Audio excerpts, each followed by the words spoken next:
বন্ধুরা, আজ আমরা এসেছি ঘাঘর মাতার মন্দির, যেটি আসানসোলের সবথেকে পুরানো কালী মায়ের মন্দির।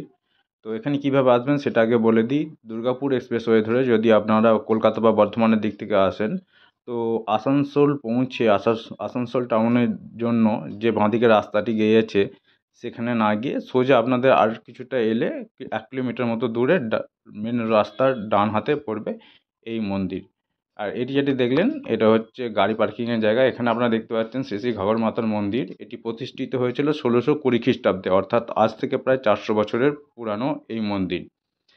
এই মেন গেট দিয়ে সোজা যদি আপনারা যান, রাস্তার দুপাশে অনেক দোকান দেখতে পাবেন, যেখান থেকে আপনারা পূজা সামগ্রী কিনতে পারবেন, এবং এখানে জুতো রেখে আপনারা 500 মিটার মতো গেলেই আপনারা ঘাঘর মায়ের মন্দির পেয়ে যাবেন।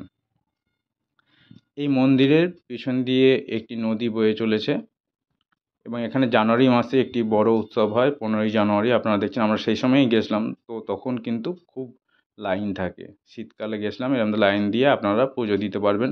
ভেতরে ক্যামেরা, মোবাইল সব কিছু অ্যালাউ আছে, আপনারা গিয়ে মায়ের ছবি, ফটোও তুলতে পারবেন। আমি ভিডিওর শেষকালে সেই ফটো ভিডিও দেখাবো। এই মন্দিরের পিছন দিয়ে গেছে একটি নদী। লোককথা রয়েছে যে কোনো এক সময় কোনো রাজা সেই নদী পেরিয়ে যাচ্ছিলেন, কিন্তু অনেক জল হয়ে যাওয়ার জন্য তিনি সেটি পেরোতে পারেননি। তখন তিনি মা কালীর কাছে মানত করেন যে তিনি একজোড়া পশু বলি দেবেন, কিন্তু তারপরেও তিনি না দেওয়ার কারণে সেখানে প্লাবিত হয়। এটি হচ্ছেন, দেখছেন মাঝখানে যে